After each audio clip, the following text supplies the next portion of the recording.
Почитувани, во студио 044 разговарам со Јован Божиновски, председател на планинарскиот клуб Љуботен од Тетово. Клубот оваа година слави голем јубилеј, 100 години од формирањето и постоењето. Божиновски, добро вечер и добро дојдовте во студио 044 подкастот. Што се случувало пред 100 години? Како дошло до формирање на денес планинарскиот клуб Љуботен? Ви благодарам на поканата за подкастот. Многу ми е чест што сум вечерва со вас и знаејќи историјата, познавајќи го текот на развивање на работите, се случило нешто што кај луѓето некоја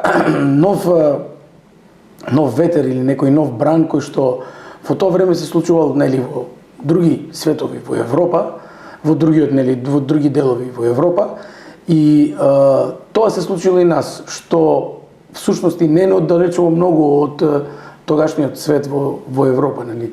Ако нешто таму се случило 30 на години пред 1925-та, ние сме доцнеле само 30 години, што е знак дека тогашните луѓе биле доста напредни.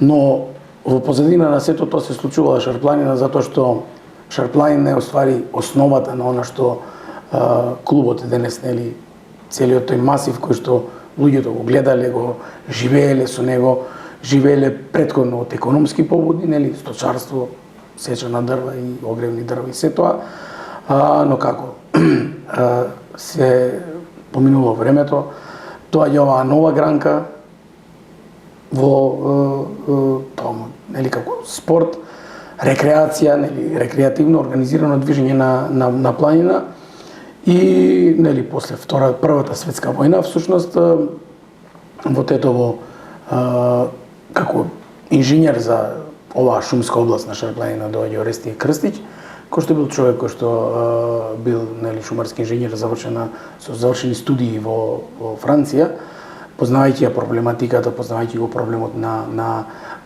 нели во позитивна смисла на планинарењето, односно на тој вид на спорт, на скијањето, наоѓа тука луѓе сродни кои што се љубители на една ваква дејност во тоа време и заедно на 23 март 1925 година го официјално го формираат планинарското друштво, односно тогаш планинарско туристичко друштво Љуботен.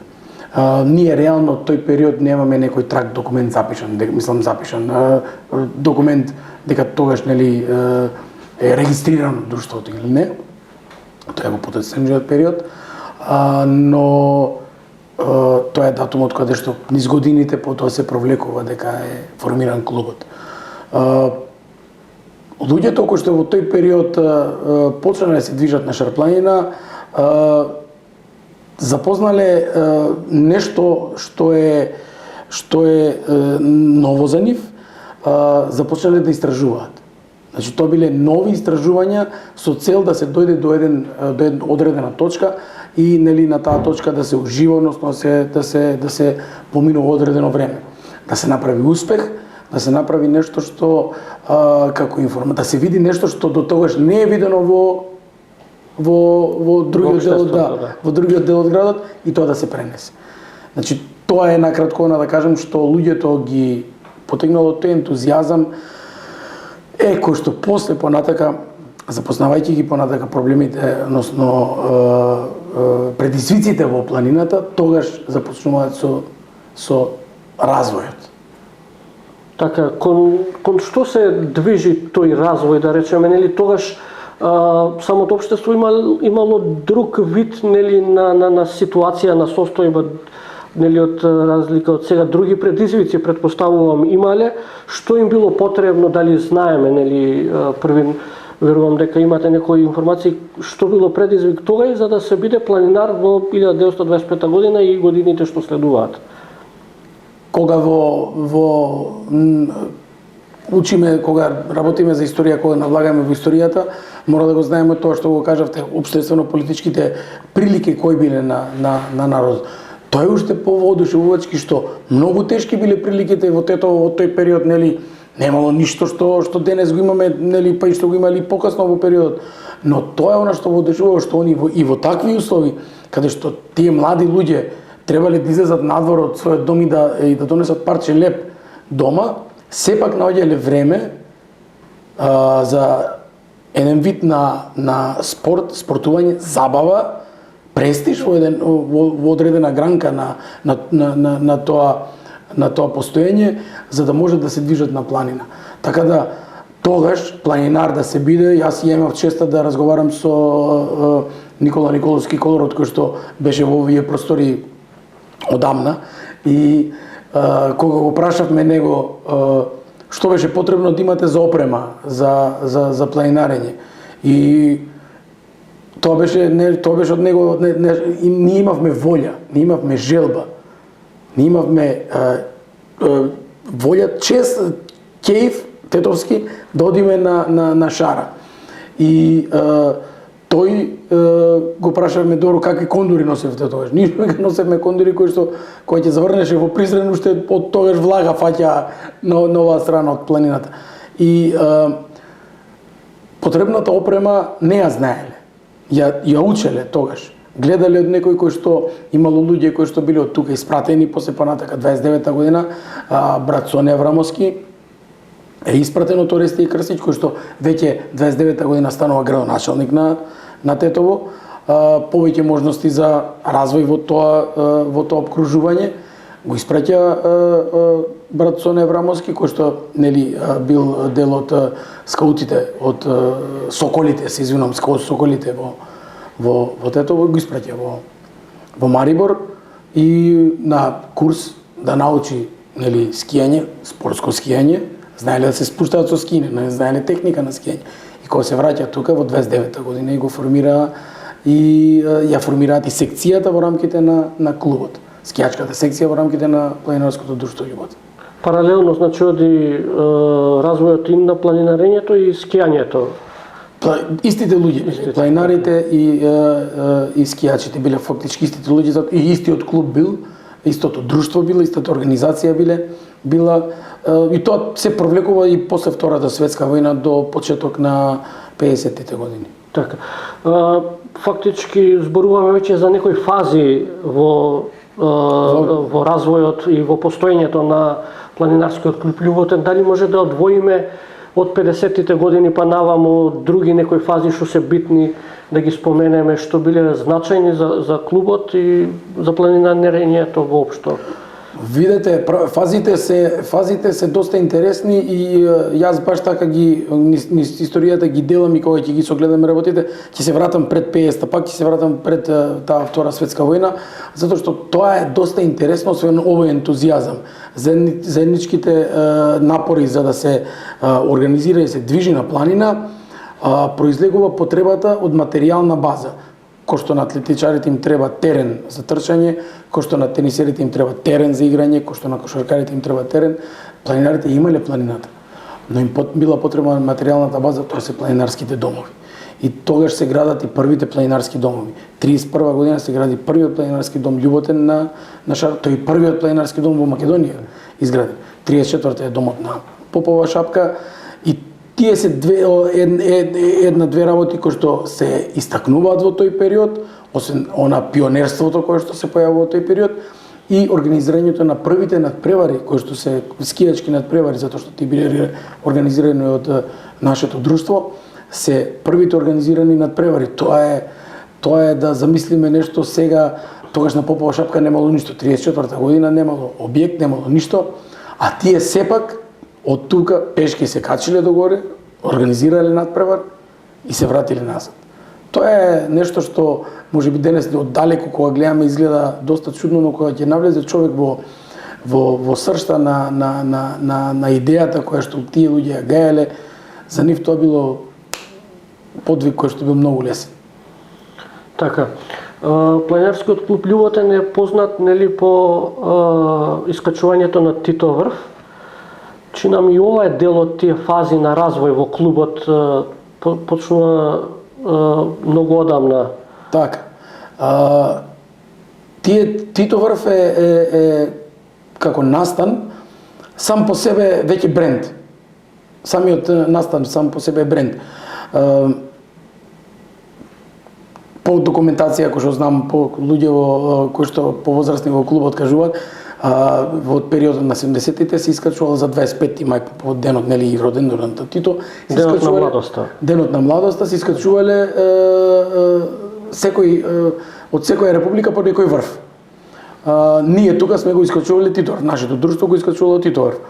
И кога 80-та година, нели, после смртта на Тито, дошла забрана дека не се организира веќе искачување, не сме никој да се организира. Но тука, на состанокот кој што се случил во клубот, дошли до идеја да направат меморијално искачување, ги консултирале тогаш во тоа време с братимените друштва Камења Кријека и Победа Белград, ги консултирале за ова, они кажале дека ќе дојдат ако они направат меморијално искачување, и 80-та година започнува тоа прво меморијално искачување, кој што и во тој период не биле многу луѓе, стотина луѓе се искачиле на врвот, но од следната година веќе тоа прераснува во една поголем настан, кој што до ден денеска, нели, во 90-тите преминува во традиционално искачување, но до ден денес е еден настан, една манифестација која што огромна бројка на луѓе доаѓаат за тој настан. Што се прави, нели, во ПК Љуботен после војната? Нели, доаѓа друга некоја ситуација, малку и општеството, што споменавме, се менува, нели, пред војната било тешко, но после Втората светска војна самото тогашно југословенско општество почнува полека да се развива, да се унапредува. Има ли некои поместување и во оваа дејност, во планинарството и во клубот? Дефинитивно тоа се уствари основите кои што денес скијачкиот центар Попова шапка ги има. Планинарскиот дом бил на планинарскиот клуб Љуботен со помош нормално на тогаш на државата, на планинарскиот сојуз, почнале да се развиваат, да се гради планинарскиот дом, да се реновира, да се надоградува. И тоа е период кој што можеме слободно да кажеме дека е во друг вид на општествени прилики, но со исти ентузијазам, со многу повеќе желба за работа и активности, но со многу други нови идеи кои што и денес можеби од денешна гледна точка се чудни што во 50-тите години се случувале. Во периодот од 48 година до 55-та година на Шара биле изградени 3 планинарски дома и 5 прифатни куќи, завршувајќи со кулата на Тито врв. Значи тоа во тој период кога немало камиони, немало патишта до одредени места да се направи сето ова, бил огромен замав.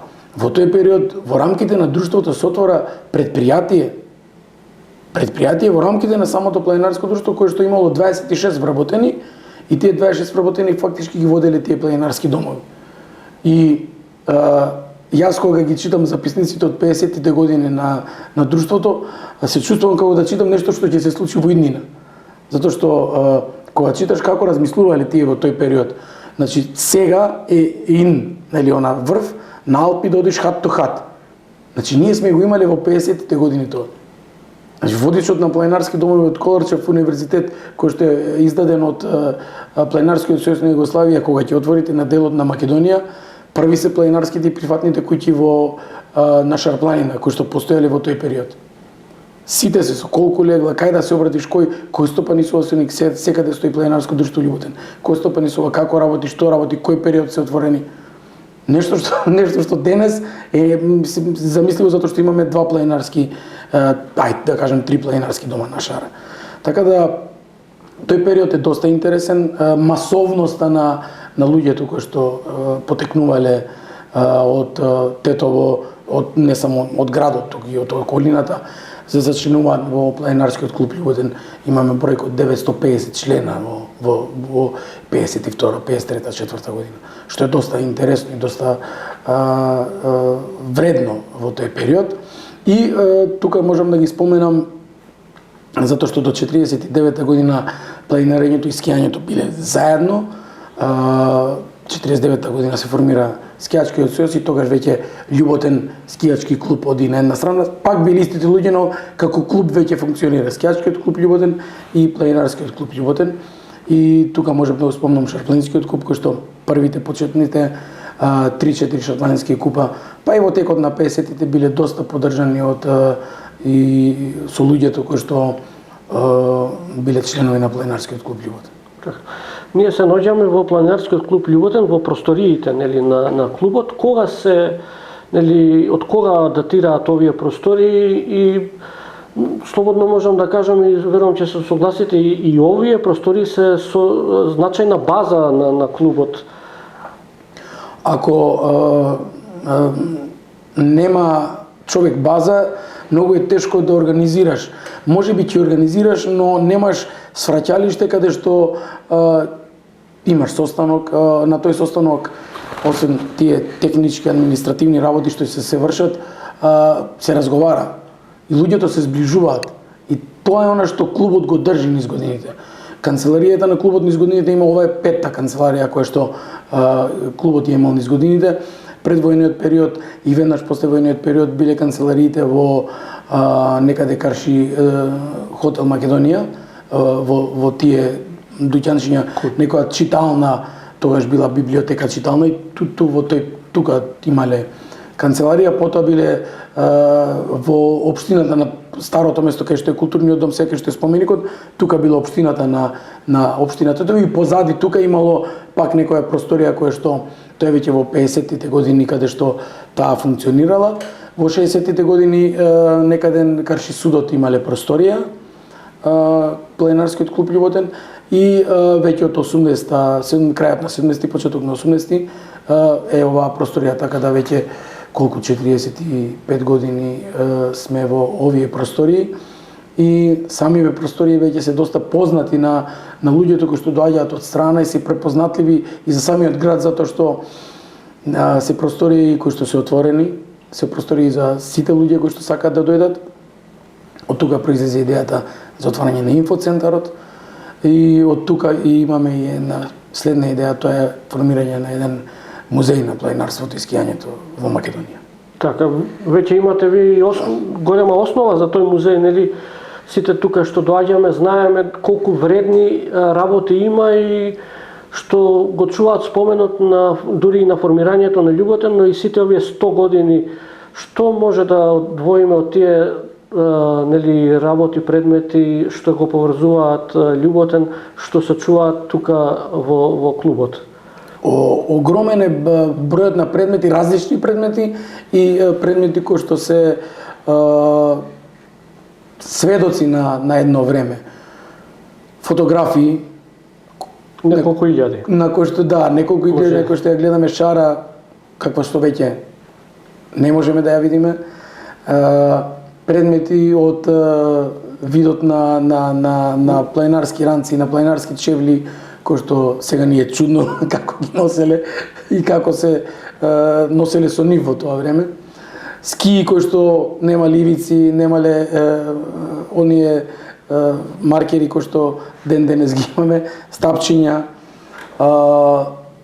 опрема за кампување, опрема за спасување во планина од еден одреден период, документи на кои што сведочат за како се одвивале состаноци, како се одвивале активности, како административно функционирал клубот во периодот на пред 80-100 години и до голем број на како да кажам, архивски материјал. Архивски материјал кој што е во видот на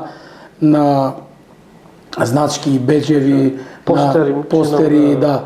Тоа се, нели, ја пратиме и културата на животот низ годините, на како некој ја замислуваме шапка, како ја исцртувале шапка, графички приказ на попова шапка, на значките графички приказ на врвот љуботен или нешто тако што е доста интересно и доста добро. Печати, како се ставале оние планинарски печати кои што постоеле во тој период. И да, сведоцтва кои што траат и што е доста интересно, тука ќе живеат. И тие луѓе кои што поминале низ клубов, кои што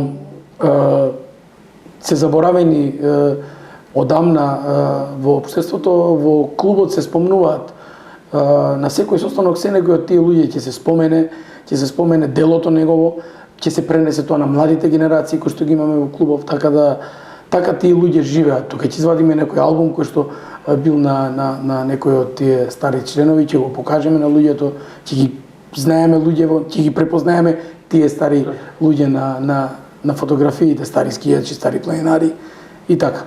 Да подсетиме и на влезот, нели, во просториите, тука се голем број на фотографии со стари десетици години кои што сами по себе представуваат музеи, представуваат значен спомен од историјата, ни пренесуваат се што се работело.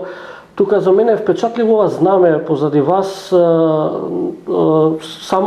самиот лик мене некако ми доловува нешто што порано го имало, а сега можеби и не е толку присутно. Да, знамето е доста вредно и вредно и значајно го чуваме. Не е тоа од тој ран период од пред 100 години, знамето е некаде пред 60 на години, кое што било изработено од оној свила и срма, од тежок материјал, и тешко е, само тоа знаме е тешко. И било користено на станите каде што се веело, нели, на одредена планинарска тура, тоа знаме се веело. Јас кога се зачленив пред 30 на години, тоа веќе беше активно знаме, но ни беше веќе страв да не од времето, забот на времето се истроши, и тогаш решивме да го зачуваме тоа знаме, да не се користи, да се архивира. И да, денес знамето е тука. Знам дека старите ми кажувале дека тоа е изработено во Гостивар, некои жени кои што везеле, кои што правеле рачно, е рачно изработено знамето во Гостиварските мала некаде, и е доста интересно и значајно затоа што е логото кое што и името на друштвото кое што низ годините се користи. Така, овие 100 години многу активности, нели, има спроведено самиот клуб. Кои сметате вака дека можеме накратко да ги одвоиме, нели, покрај најпознатиот поход кон Тито врв? Доста активности имавме годинава, сите беа во знакот на 100 годишницата. Можам да ги одвојам роденденската тура која што ја направивме баш на денот на 23 март, нели, 2025 година, со една тура до Лешница. Можем да ги издвојам она ноќно искачување на Љуботен кој што го направивме, и значајно беше за нас што како екипа, како тим, што уствари е заедништвото на овој клуб. Тоа е она одликата која што овој клуб ја има. А заедно неколку луѓе, односно ние бевме 10 члена, беа пријавени 16, но на крај 10 луѓе се искачивме на 3 врва, на 4000 метри на Алпите, врвови кои што се планинарски, но кои што се нели захтени воени други услови. Тоа го направивме заеднички, истакнувајќи го знамето од 100 годишницата на клубот. И имавме еден доста интересен младински камп кој што се случи во Вратници, каде што имаше некаде околу 80 до 100 деца, и тоа е она што Љуботен го гледа, таков ни е и слоганот за овие 100 години, 100 години вредности за 100 години иднина. Тоа е она што ќе се трудиме во следниве години да го направиме. Млади луѓе да наследат, да го доживеат тоа што ние го доживуваме во овој клуб, и да што викаат во Тетово играат мајтап со мене кој јас ќе остарам, како што јас играм сега со стариве кои што се во клубот мајтап, а како што они играле со нивните, да кажам, возрастни членови на клубот. Така, клубот подготви специјален постер, колку што знам, и ќе се одбележи со свеченост. Свечената академија ќе се случи на 15 ноември во Домот на културата Илјоантински смок. Во 18 часот е официјалната свеченост. Постерот беше една идеја, нели 100 години сега ти треба до сега се случувало, имаме титор, знаеме како да тераме, имаме лешница, знаеме како да тераме, но ова беше нешто што треба да го прекаже се она што се случувало наназад и тие клучни моменти се на тој постер, доста интересно прикажани. Дизајнот е на нашата членка Сандра, која што се вложи да го направи тоа и завршуваме со таа, нели ова е 100 години одбележување со таа свечена академија на 15 ноември. Спомена дека фокусот е на младите, уште некој детал како клубот нели планира да работи понатамо, нели клубот секако ќе постои, ќе функционира, ве очекуваат и претпоставам наредната година и годините што следуваат, нели предизвиците наречени планинарски тури, дали можеби некоја нова планинарска тура или ќе содржуваат овие веќе востановени акции на клубот? Па годиниме некако сме овие 10 години сме многу посветени на функционирање и на работа на проекти кои што биле кон зачувување на Шар-планина, односно и со иницијативата да се прогласи Шар-планина национален парк. Во таа насока клубот работел. Идејата била и кога се формирал, нели, да се заштити природата, тоа било низ годините, се случувало. Ние сме генерација која што доживеа Шар-планина да се прогласи национален парк, а сега целта ни е, нели, една работа тоа, друга работа е да ги развиеме планинарските домови, да бидат планинарски домови, да знаат луѓето, да ако имаме можност да направиме уште некој планинарски дом, но за сето тоа ни треба младина, која што младина треба да ја научиме да ја сака природата, да ја живее природата, да им биде тоа стил на живот, значи да живеат со природата. Ние во Тетово имаме традиција на планинарски клубови, но немаме традиција на движење во планина. Тоа ни недостасува. И сакаме да почнеме тоа. Потребна ќе биде голема работа. Ние веќе имаме идеи за некои планинарски школи, за некои планинарски планинарска школа да отвориме исто во рамките на клубот, но тоа е потребна комуникација со училишта. Исто така и бекап треба да имаме од тие училишта каде што луѓето, односно луѓето кои што се одговорни да сакаат тоа да го работат, затоа што јас сум дете кој што дошло од тука од училиште. И мислам дека така треба и да продолжиме. Така. На почетокот ја споменавме волјата на ентузијастите кои што го формирале овој клуб. Јас се надевам дека таа волја постоела, ќе постои и во иднина за сите овие работи кои што се планираат во клубот. Ви посакувам честит јубилеј и со надеж дека сите замислени идеи ќе се остварат. Ви благодарам исто така за одвоеното време и учеството во нашиот подкаст. Ви благодарам и една препорака до сите. Ако некој пред 100 години, кога било многу потешко, знаел и научил да се движи на планина и почел да иде на планина, планината е нешто што нас, може би, тој е активен одмор. Нас ќе не замори физички во одреден период, но ќе ни релаксира доста долго понатаму за следни активности кои што ни следат, така да ви благодарам што го пратите активностите на планинарскиот клуб Љуботен, на сите планинарски клубови кои што се во Тетово, затоа што потребни ни се планинарски клубови, потребни ни се луѓето да научат да се движат со планинарски клуб, да се организирани, затоа што и во планинарските клубови ќе научат како понатака да се почитува планината. Ви благодарам.